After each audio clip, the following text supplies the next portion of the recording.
Welcome back to Shelter Tales. We've got with us today SoftLanding's Rescue out of Lebanon, Connecticut, so they've come a ways. As you know, this program deals with all kinds of shelter animals, foster rescues, wildlife rehabbers, and today we have an interesting story with a couple of dogs here and three lovely ladies, and that is Peggy, Hillary, Lisa, and we have Phineas and Gracie. And if you notice, I had to ask twice the ladies' names, but I got the dogs' names right away. So thank you for joining us, and we're going to talk about SoftLanding's rescue, which is a really interesting rescue. And we're going to start with, how did you start? Every rescue starts the same way, out of need, but in a different way. Well, Sandy Jones runs the rescue out of South Carolina, and she would foster for different rescues down there, and she also would foster for the shelters. She and Natalie Roy, who is in Connecticut, never met, but Natalie saw one of the dogs on the site and said that she was interested in adopting the dog. So when Natalie called, she was told that Sandy was fostering the dog. So through back and forth conversations, they became friends. And Natalie adopted Budgie, who is an older dog. He was heartworm positive. And from there, they decided to start their own rescue. And that's a long-distance romance. It really is. And they've still never met. And yet, You're kidding? No, That's true. But and it's doing a all kinds of good things. Yes. So it's serendipity a lot of times. You know, somebody who, the need, was it Right. when you are ready for the teacher, they appear, that old saying. So, Right. but, and one of the things you did mention was an older dog and heartworm positive. And we're going to talk about Right. these dogs today because this little guy, Phineas, is blind and he was adopted that way. And he doesn't seem to have any problem getting around and is a happy dog. And Gracie over there is fine. But that's Lisa's dog, correct? That's Lisa's Yes. dog, and your dogs didn't come, but Right. you have adopted heartworm positive. So just to tell people out there that you certainly can take older animals or animals with some kind of disability. They have a quality of life left. So you have a limp. You know, you can live with that. This guy's blind, and Hillary says the only thing she doesn't do is move the furniture. So, and if she does, she tells them where it is. So it's important for us to know that even if a cat or a dog has a disability, that it's not life-threatening, that we should consider them because they are the most in need of all the need that animals have. They are the most in need. You cover, for an organization that started in South Carolina, you cover a pretty large area, all of New England, down through northern Jersey. Am I correct? Northern Jersey, New York and northern Jersey, or am I wrong? We have had a few adoptions from there. Okay, so most of your, you don't have a facility per se. Most of your animals that you bring up from the south on the transports are put in foster. And you're saying, I think before the program started, we started saying, well, you have Massachusetts, but you really need fosters. Definitely. Maybe a little Yes. closer to home in Yes. Connecticut or where dogs. So you want to talk about that function, like Yes. A, how you would foster, and B, also after that in tandem, what you go through to adopt, what you would have to go through to adopt these fosters. I can address the address that? foster Okay. issue. A dog that's living in a kennel doesn't have anywhere near the same experience as a dog that's fostered. And all of these dogs live with foster homes. That is an entirely different experience. They live in a person's house. A person loves them, takes care of them, Socializes them. That's important. Often they live with other dogs and cats and children, and the person who fosters them gets to know them very well. We get to understand what their needs are. The foster person often begins some basic obedience and can really address what kind of home the dog would most thrive in. And if they would get along with kids Right. under 10, cats, Right. that's important. A lot of times you Of get course, animals applicants that don't. will often say, do they get along with cats? Right. I have, this or that And situation. you can't tell in a kennel. You cannot Exactly, tell in a kennel. you can't tell. So, in that respect, a foster is in a much better position to tell. So, it's far superior to being in, adopting an animal out of a kennel. And we are always in need of foster. And we'll very address much so. that at the end of the program. I'm sure you have a website with a tab going like to We do. like to adopt, like to foster. Oh, yes. Yeah. So fosters have to go through an application, obviously, Yes. as well as you were mentioning that adoptions. You know, certain dogs you have to call your insurance company to make sure you can take them in, and you are proactive in that because you don't want a dog to be taken in and for no fault of his own or her own to be brought back just because somebody won't insure them. That speaks to this little guy, Phineas, who's loving my feet, is part pit. I didn't see that. I saw lab. I saw chocolate lab. And he's calm and he's happy. He and is so affectionate affectionate. and laid back and loves other dogs. He loves the cats. He loves people. He loves the world. Yeah, He's yeah. just So the he's a mellowest wonderful dog in the animal, world. part pit. So I'm sure, because we see it when I open transports for the cats that are coming up from the south, we see a lot of pits in the other side of the transport in the dog kennels, and they get a bad rap, such a bad rap. You know, a lot of dogs, I think you even said that look part pit get a bad rap, even though they're not. So we have to educate people about that. I mean, here's old Phineas. Hasn't bit me once. Matter of fact, he's been loving me up since he got here. That's what he does. So how many dogs will be in foster at one time? Obviously, it's going to be based on the amount of fosters that you have that you can say, I can only take 5 in this transport, or I can only take 4. Am I correct in that? I mean, Well, certainly you can only take in as many as you have fosters for, which Right. is one reason we're always searching for more. Mm-hmm. And every time a dog gets adopted, that frees up Frees up a a space. space. And if Right. another dog goes into foster, then that means Sandy can go to the shelters and get another dog out of the shelter. so that's what she So does. it's It's not per dominoes. se a shelter down there. She's got a connection with the shelters that have the dogs Multiple, that have yeah. to be. Okay, Right, that's interesting. right. That's interesting because She's it's- notified. Ah, Yes. okay. See, dogs are picked up by animal control. okay. And they're put into the lost and found for 5 days down there. After that, they go to the kill shelters. So Sandy will see certain dogs posted on their Facebook page. She'll be notified by the kill shelter that these dogs are available, or she gets a call from someone saying, can you rehome my dog? Or there's a neglected dog that needs help. Okay. She then will make the arrangements. She puts in for dogs, which you can't just take the dog. You have Right, to pay right. a pull fee. Right. And see, you know, here again, there's a dog that's going to be put down. Exactly. Connecticut just changed some of its laws to make it much more friendly on that. Connecticut was behind the curve. You know, I would love to know how we could all work together, and that's a subject of another show, to not have that happen. Rather than have a dog put down and pay a fee for a dog you're going to kill anyway.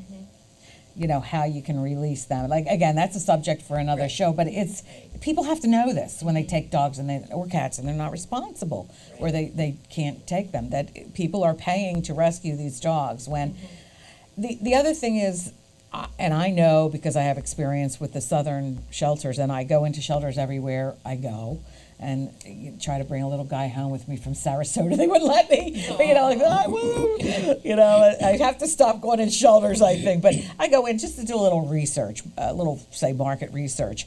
And people love their animals in the South. I'm not saying that. But they don't have the same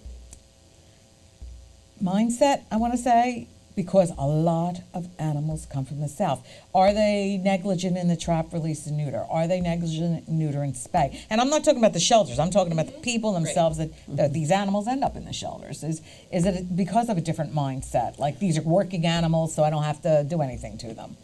Very far fewer of them, I'm not sure that's a real sentence. We understand. Way less, a much lower percentage of them are spayed and neutered. And that is crucial to lowering the numbers of animals that are killed. Hundreds and hundreds and hundreds of them are taken to the shelters. And I think some of the people that drop them there have this, they assuage their consciences with the idea gonna that be they're going to be adopted. adopted. They're gonna be And they're adopted. not. They're not. Most of them Yeah. are put to sleep. Yeah. And it's faulty thinking in several ways, partly because they are mostly put to sleep, and partly it's perpetuated by you're not automatically assuming that you're going to spay or neuter your animal. If you don't, they're going to multiply out of control, wind up in the shelters, and the whole problem just perpetuates itself. Yes. And I don't think, and this is not saying gotcha, but I think that if people saw the amount, or it was published, and this is how many animals Yes. were put down this month. Yes. And again, that's where we need better laws or better. Well, there are tiny little niches of consciousness raising. I know in some shelters That's when what I you was, not laws, because you can't make laws for that, but consciousness raising. Yes, That's people a good need way to to say be it. aware Yeah. that when they surrender an animal, that they need to be told that this animal will, in all likelihood, be euthanized. Yeah. Because I believe in some places, correct me if I'm wrong, an animal that's surrendered is going to be put down before an animal that's picked up off the street. Why I think would that be? Because They they're don't in have most enough places, room. if they don't have enough The room, dog may be sick. if they may be sick. If a dog is picked up off the street, in some places they have to hold them for 5 days in case the owner comes and claims them. So there's a 5-day So they window don't of have room for the opportunity. turned in. That's right. Animals. If a turned in Oh, animal, it's I terrible. think the feeling is this animal has a person now. Right. The one they picked up off the street has nobody. Yeah. And they don't realize that, and the ASPCA recently reported that 3.9 million dogs are put in shelters nationwide, and of that, 1.2 million dogs are put to sleep every year. It's heartbreaking. That's that's a heartbreaking. lot of dogs. It's unnecessary. And, there are programs. I know Hartford had one. He loves my feet. I don't know whether he smells like cat. He's also got a loves foot it- fetish or something. He also loves it when you play with his ears. Oh, maybe that's what he's doing. This is a good boy. If You're Gracie, asking wake for it. up. Your co-star's getting all the attention over here. She's having a Gracie's- great Yeah, nap. she's having a great time over there, Gracie. So you're looking for fosters, obviously. Now, when the foster, if it doesn't become a foster failure, as we call it, has somebody, you're on Pet Finder. You have 2 websites. I think you said SoftLanding's Rescue and Rescue Me. Rescue Me. And so people could find your animals like that if they're going around the internet. But once they say, I'd like that dog, what is the process? How long does it take you to get back to them? Because I know everybody works, all of you work. I do too, other jobs. That's the deal in the shelter community. So what do you do, and what's the next step? If The call comes in, the call comes in, I get back to the person.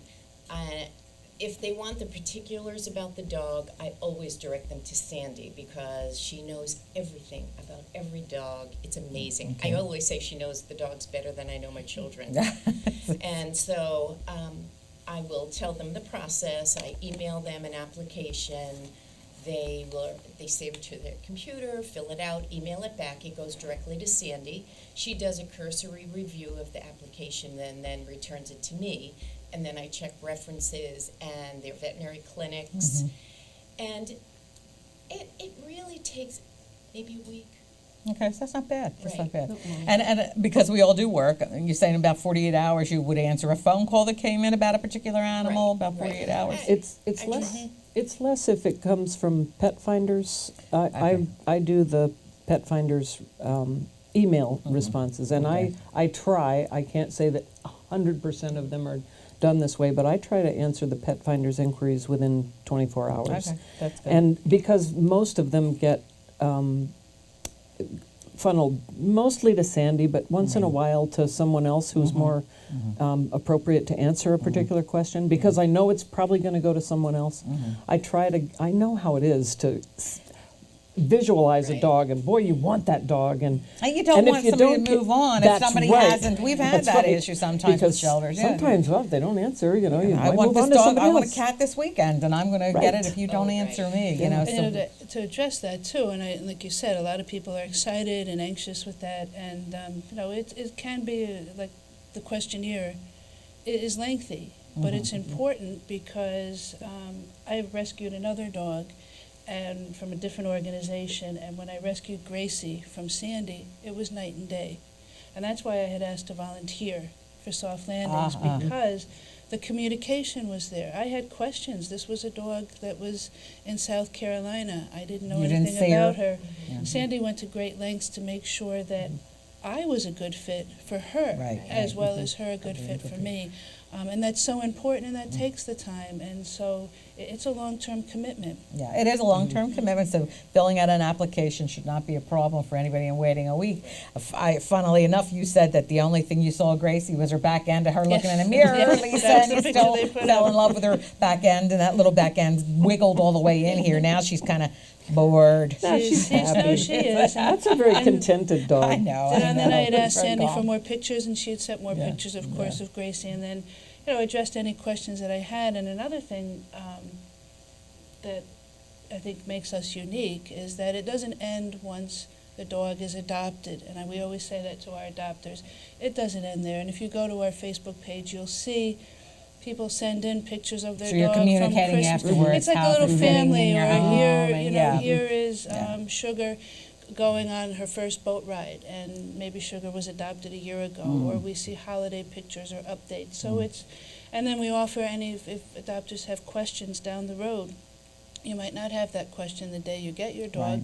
but maybe 3 weeks from now. So we do what we can to address those So they know you're there. questions, and Yeah. we're there. It You're doesn't there. just You're there. stop when we hand you the leash. Yeah. I have a funny story about a cat that was adopted from a local shelter, and this guy was a bugger. I was kneeling down to get another cat that was going home, and sometimes, because cats scratch, you have this stick with this big soft ball on the end of it. You kind of get them in, you get the carrier into the cage, and then you kind of just move them in very carefully. It's like a puff ball, but it moves them without getting you nailed. And so she started crying, and this cat, Polybus, I think his name was, took offense and came running across the shelter, which was mobbed, and grabbed the back of my calf and started biting and clawing. Now the shelter director and I are like, you don't want to go, get off, So she sprayed him with water, and I said, what was his problem? She's always nosy, he gets in all the frays. So people come in, and he's still a stinker, and we said, this is a stinker, this is a cat that's very active. And she said, we have 9 kids in the family. My father likes stinker cats. So take him home. Christmas, we get an email. I thought, good for you, you little sucker. There he is in a Christmas sweater sitting on the edge of the couch like this. With 9, they tamed him. 11 people in the house tamed him. With this Paula was like, I'm so embarrassed. Turtleneck, and it was a turtle. He had fluffy orange hair. I thought, good for you. So some people do it, but it gives both people. It gives the shelter that places the animal and the people a connection that's ongoing. And you can get some pretty funny pictures and all. I thought was, I still have the holes in my back of my leg, Polybus. Good for you, So, and I do love animals. I'm just a Scorpio, I don't forget real easy, So, but one of the things you had, and I know it's an issue with shelters, is there are certain times of the year that are bad for you to get fosters. And you may want to talk about that because people probably don't know that, what times of the year would be bad for you to be able to pull fosters in and when you really need them. It's not so much that fosters are hard to get, it's that adoptions are sometimes slow during okay. certain times of the year. That'd be probably summer. and Middle of summer December. is very slow. People are on vacation, Right. they're not around, Okay. which to me, I would think summer is a great time to get a Get- dog. yeah, get 'em out in the Everybody's dog around, park and yes, it's the summer's, the Yeah. weather's nice. Right. If you're going to have any housebreaking issues, it's easy to let the dog out frequently, Right, and the right. kids are out of school, everybody can bond. But no, people go on vacation and Yeah. they're busy and they're traveling, and so that's tough, adoptions you are say, slow slow. then, which is, kind of heartbreaking Yeah, for yeah, everybody. And you yeah. see those dogs, they're still going to the shelters. Because you keep waiting, Yes. you're waiting, And waiting. yeah. unfortunately, sometimes things get really bad at the shelters then because people they go to their summer cottages and then they Please. leave at what's Please. Or coming. I like know 4th it's of coming. July is a busy They time then go- because a lot yes. of dogs then run Yes. away due to fireworks. Yes. And Oh, yeah, then yeah, there's yeah. strays. We've had so- a spate of them in my neighborhood, a spate of them. So, yeah, the more you hear this kind of stuff, the more you go, I like animals. People not so much sometimes. Yeah, They're just making agreed. bad decisions. But, so we know we know how they're vetted as far as they get along with other animals because that is done in the foster Yes. care system for them, not so much in the shelter. How many dogs do you have in foster right now total? In Connecticut, I think we have 2 or 3 Our fosters are mainly in South Carolina. Okay. So I can't even tell you how many, And they but do there such a are. wonderful job. They're and- wonderful. They do a wonderful job? Sandy, Okay. she has found the best fosters. Okay. But you would be looking for more fosters. Oh, for gosh, sure. yes. Come on, Yes. people. Very much so. Let's Please. go. Look on Yes, their we- website. we do need need them, fosters. please. Even if you think you'd like a dog, but you don't want to make the commitment, you love dogs, this is a great way to find out, too. And the amount of time that they're in foster care can vary hugely. I Really? mean, that the little poodle that just came in was with us, what, a week? 2 weeks? Not very long. I mean, that's a small dog. So it's a They're- small commitment. Yeah, small short time. commitment, a small dog. Sometimes it's much longer. I mean, Phineas was in foster for 8 months because he was blind. He was a blind bigger issues, dog. yeah, You know, yeah. it's different. But sometimes a couple weeks. What's a month. the average stay? Do you know? What's the Couple average? months, 4 months? maybe. It Maybe depends. 3. It also depends on what kind of condition the dog is in when they come. you have to- If they're Sometimes they need to have extra TLC when they are in the Okay. shelter. They're not in the best of condition. Mm-hmm. And Sandy might have to spend more time with them to get them back even physically, to put the weight on and so forth. Right. But I would like to add that when the dogs do come to Connecticut, they're fully vetted, they're up to date with And their they're healthy at that vaccinations. point. Yes. You've gotten them They healthy. come with a health certificate, otherwise they wouldn't okay. be able to cross state Okay, lines. okay. They have their rabies, and then they also are microchipped as well, so they have everything. Everything, um, okay. He's gone on to licking now. It really does feel a little, it just broke my Phineas. He's concentration. reminding you he's there. really, broke my I concentration. mean, you hardly know her. That's really kind of. And that's a little Presumptuous. That's a little, yes, it is presumptuous. That was just a little weird. We talked about pit bulls and then other things that came up, Dobermans, German Shepherds, which surprised me because my relatives had German Shepherds. They were wonderful dogs, loyal, wonderful dogs, and another dog, Rottweilers. So the majority of dogs that Sandy brings up, are they in some way connected to the pit bull world or no? No, Not there's at all. a variety of dogs. I mean, we had a Because they're so a dumped. lot That's of, what I mean. They're ter- usually the ones that are the dumped. little Wheaten Terriers A lot that of just small came dogs. up, poodles. We've had some Chihuahua smaller dogs, mixes. Chihuahuas.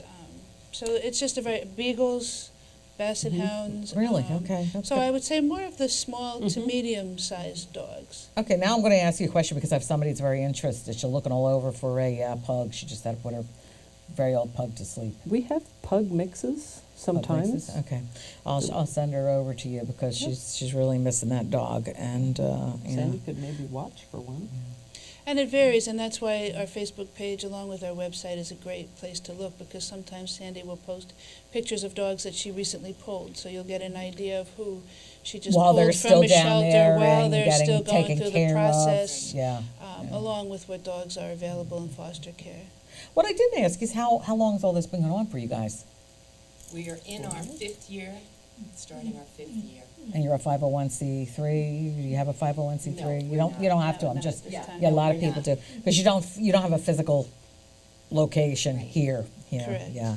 So we found out how how Natalie got involved, who is not here because Natalie's having some surgery, and you got involved. How did you get involved, Peggy? Well, I had 4 small rescues, not from soft landings, and my son happened to be looking online and he saw this pit bull, 6-month-old black pit bull who was going to be euthanized. Oh. They're the first to go down. Black dogs go down very Black cats, same thing. Yeah. People are still superstitious. So I said, well, I'll call about it. And I talked to Sandy, and Megan was just adorable. She was everything that I had hoped she would be.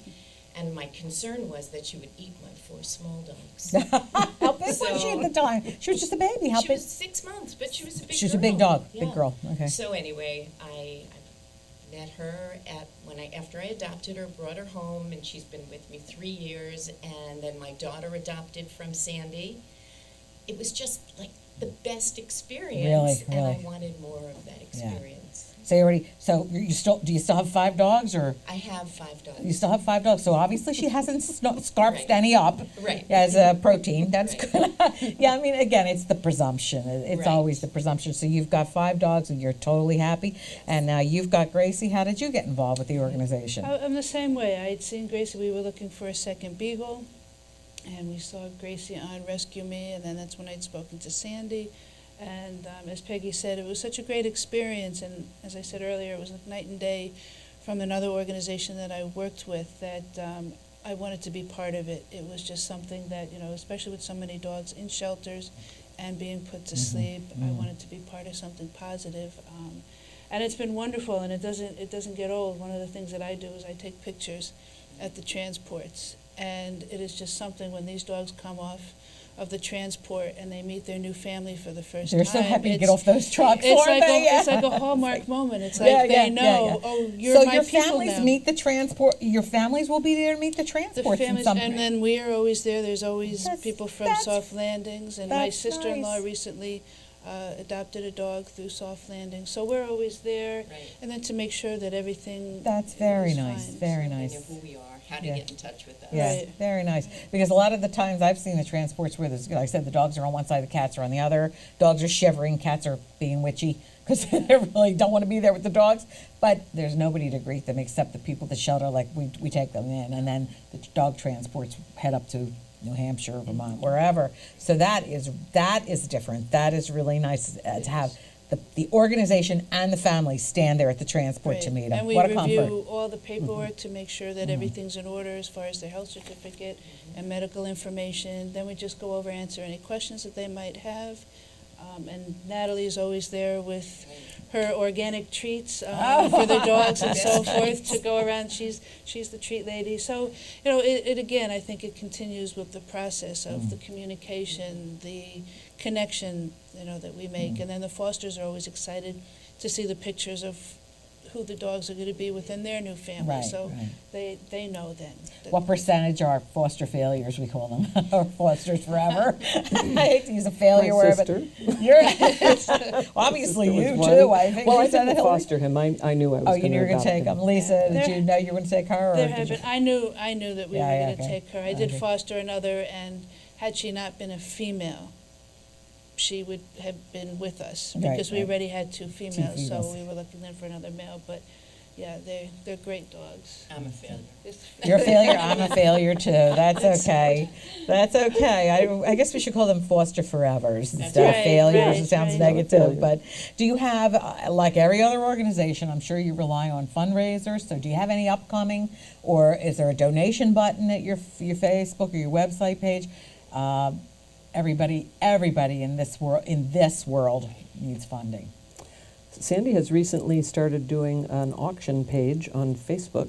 Oh, really? Just started Okay. doing that. The auction page is a lot of fun. Okay. I admit that I can quit any time. I can stop buying mugs and posters and dog and cat socks No, whenever apparently you I can't. want. If you're talking about it like this, apparently you No, can't. sir. The auction's Well, fun. so she has an auction page so people can actually buy something and get something for the money Yes. they're donating. Oh, yes. Cool And things. that's nice because a lot of people, would like to do that. So if you ladies would like to talk about how to get in touch with you, your phone number, your website, your sites, because I know you have two, and you'd like to address the camera? Oh, okay. We have a Facebook page as well, and then we also have a website, the SoftLanding Rescue. .com is a great Okay. place to go, and then there you'll be able to see our contact information if you'd like to send in a donation, and also our available dogs and our dogs in their current homes and any information about us. Okay. And again, there's a donation button somewhere Yes, aside there from is on the page. on the Any soft landings. fundraisers coming up? At times we have, like at this time of year last year, we had a calendar that we put together Okay. of all the dogs, so that information would be put up on our website when we have that. We've also sold bandanas Okay. for the rescue dogs and things Okay. like that. So That's important to know. So people, we want you to go, so you say the website has the contact information. And again, within 24, 48 hours, because everybody is working other jobs and giving of their time very generously. So if you have any questions, they'll get back to you within 24 hours. I do have one announcement to make. And the Connecticut Cat Connection is having an Oktoberfest Brews for Muse, Powder Hollow Brewery in Enfield, up on 190, and it will be Sunday, October 23rd. You can go on www.ctcatconnection.org. There's a donation button. It's going to have music, hors d'oeuvres from area restaurants, and dessert, and price of the ticket includes a beer. They're fabulous brewery, a beer, a wine, or a soft drink. And there's going to be an auction, so we're certainly hoping that you'll go onto the website for tickets. We still have more left, and that we see you on October 23rd. And again, I'm always impressed, ladies. Oh. Uh-oh. Well, woke him up. I'm sorry, bud. I'm always, Howard's going to cut that out. We hope. We didn't cut the raptor attack out. I'm always impressed by anybody who gives their time, because I know what it takes. I know what it takes, and the love. And you It's can a labor certainly of tell. love. Maybe we can get Gracie's face in there. We can certainly tell the love these two feel, because they're calm, they're quiet, they haven't met each other yet. There's no snarling or yipping. This is the first they met, and Gracie was a little bold, but this is the first they met. So consider, when you're adopting older dogs or cats with any issue that's correctable, they deserve to live their lives out with somebody who loves them. And they are certainly, take Phineas here, blind, but he has a great life, and there's no reason to put an animal like that down. We thank you for joining us today, and we look forward to seeing you again in a month or so.